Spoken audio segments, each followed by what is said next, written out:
What we're seeing here in Myanmar is a level of devastation that hasn't been seen over a century in Asia.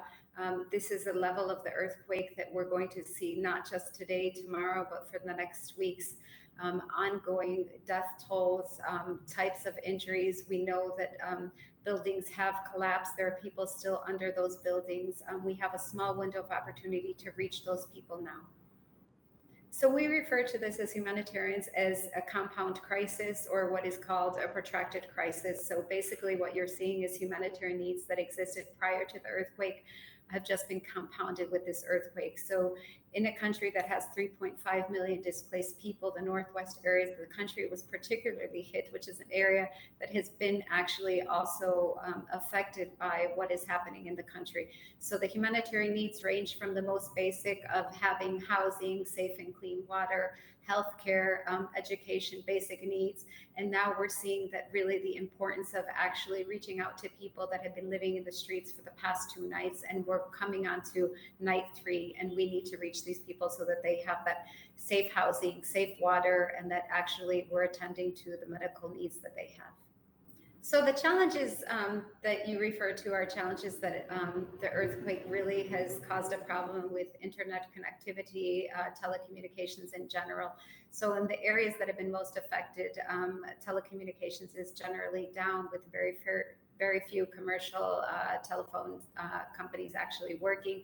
So to get information has been quite difficult. But one of the things we know from local actors of the Red Cross that are on the ground is really the devastating situation that is occurring. We're talking about situations where communities are trying to help one another. This is a country that people always work together to try and help one another, but trying to dig people out of the rubble, take people to any sort of emergency medical care that's possible. We're looking at a situation where electricity has still not been restored in many of these areas. So the biggest need right now would really be to have good housing for the people so that they can stay somewhere. And then, of course, the health needs and the water and sanitation needs in country. The International Federation of the Red Cross and Red Crescent Societies has just launched an emergency appeal for 100 million Swiss francs, which is about the equivalent of 113 million US dollars.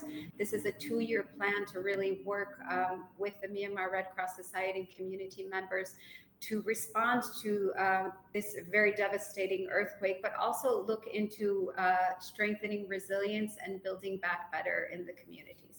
Of course, that happens after all earthquakes. There were 14 aftershocks that were quite large after the initial earthquake.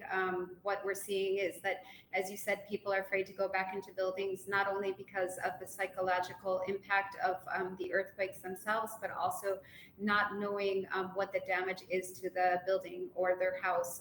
Infrastructure is being analyzed in some cases, as you mentioned. We're looking at bridges, roads, public institutions, schools, hospitals that have also been affected by this earthquake.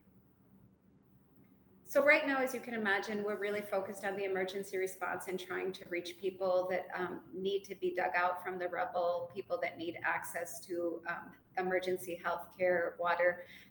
This is what the Red Cross is focusing on here in country. We know that there are many stakeholders that are involved in this, and so we're working together with those local stakeholders.